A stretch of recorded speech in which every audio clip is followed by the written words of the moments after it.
मला ना एक जुनी गोष्ट आठवते. माझा मुलगा अर्जुन जेव्हा सेकंड स्टँडर्डमध्ये होता, तेव्हा तो ॲबॅकसच्या क्लासला जायचा. एक दिवस तो क्लासवरून घरी आला आणि इतका खुश होता की विचारू नका. अक्षरशः टॉप ऑफ द वर्ल्ड होता तो. मी त्याला विचारलं, "काय झालं रे अर्जुना? एवढा का हवेत उडतोयस आज?" तेव्हा तो मला सांगायला लागला, "आई, आज क्लासमध्ये खूप मज्जा आली. तुला माहिती आहे ना, ते आर्यन आणि शांभो जे मला नेहमी त्रास देतात, आज त्यांची आई क्लासवर आली होती. त्या बिचाऱ्या मॅडमवर ओरडत होत्या की आमच्या मुलांची प्रोग्रेस का होत नाहीये, तुम्ही त्यांच्याकडे नीट लक्ष देत नाही का?" अर्जुन पुढे म्हणाला.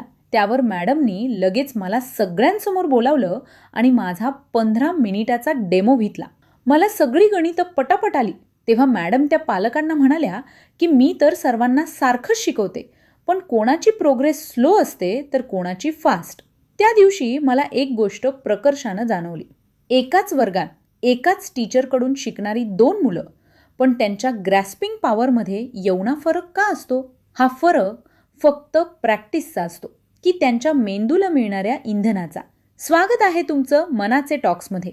आज आपण मुलांच्या अभ्यासावर नाही, तर त्यांच्या मेंदूच्या त्या कॅपॅसिटीवर बोलणार आहोत, जी त्यांना फास्ट लर्नर बनवू शकते. आणि यासाठी आपल्याला महागड्या सप्लिमेंट्सची मुळीच गरज नाही.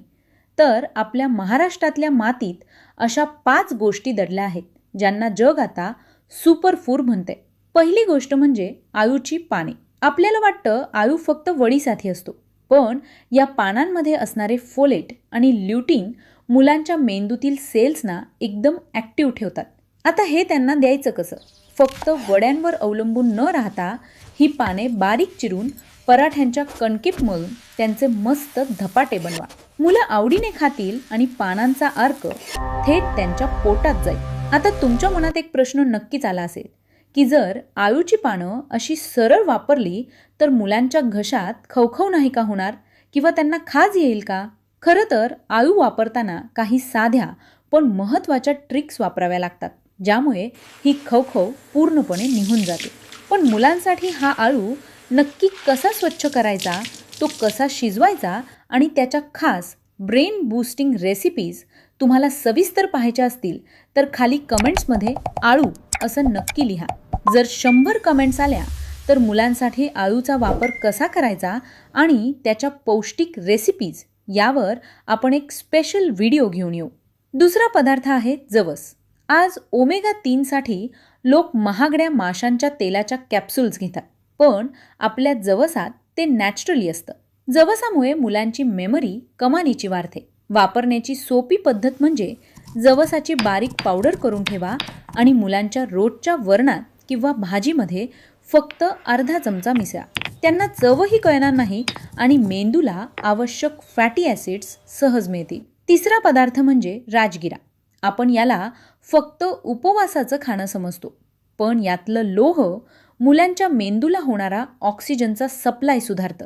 राजगिऱ्याच्या लाह्या दुधात घालून द्या किंवा त्याचा गूळ घालून शिरा बनवा.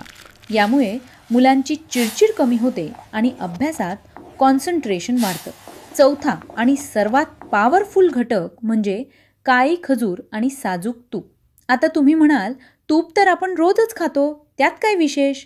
पण मित्रांनो, सायन्स असं सांगतं की आपल्या मेंदूत संदेश पोहोचवण्यासाठी काही खास नसा असतात, ज्यांच्यावर मायलिन नावाचं एक आवरण असतं. सोप्या भाषेत सांगायचं तर जसं इलेक्ट्रिक वायरवर प्लॅस्टिकचं कोटिंग असतं ना, तसंच हे काम करतं. जर हे आवरण कमकुवत असेल तर मेंदूपर्यंत माहिती पोहोचायला वेळ लागतो, ज्याला आपण स्लो लर्नर म्हणतो.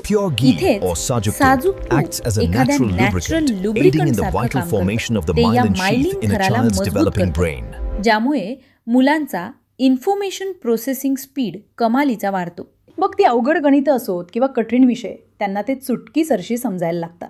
रोज सकाळी रिकाम्या पोटी एका काळ्या खजुराची बी काढून त्यात अर्धा चमचा घरचं साजूक तूप भरून मुलाला खायला द्या. हे साधं दिसणारं कॉम्बिनेशन त्यांच्या मेंदूचं इन्सुलेशन इतकं स्ट्रॉंग करतं की माहिती सुपर फास्ट गतीने प्रोसेस व्हायला लागते. पाचवा पदार्थ म्हणजे नाचणीची आंबील. नाचणीतली अमिनो ॲसिड्स मुलांच्या मेंदूला शांत ठेवतात. आजच्या कॉम्पिटिशनच्या युगात मुलांच्या मनावर जो स्ट्रेस असतो तो कमी करण्यासाठी नाचणीचे डोसे किंवा नाचणीची गोड पेज हा बेस्ट पर्याय आहे. हे मुलांच्या मेंदूला रिलॅक्स आणि हायड्रेटेड ठेवतं. पण मित्रांनो, एक महत्त्वाची गोष्ट, हे 5ही पदार्थ मुलांच्या शरीरात तेव्हाच पूर्णपणे शोषले जातात जेव्हा आपण त्यांना लोखंडी कढईत किंवा मातीच्या भांड्यात शिजवतो. ही पद्धत आपल्या पूर्वजांनी उगाच सुरू केली नव्हती. लोखंडी कढईतल्या जेवणामुळे मुलांच्या रक्तातलं लोह वाढतं आणि मेंदू अधिक तल्लख होतो. यातला कोणता पदार्थ तुम्ही आजच ट्राय करणार आहात? कमेंट्समध्ये नक्की सांगा. पुन्हा भेटूया अशाच एका मनाला भिडणाऱ्या विषयावर गप्पा मारायला.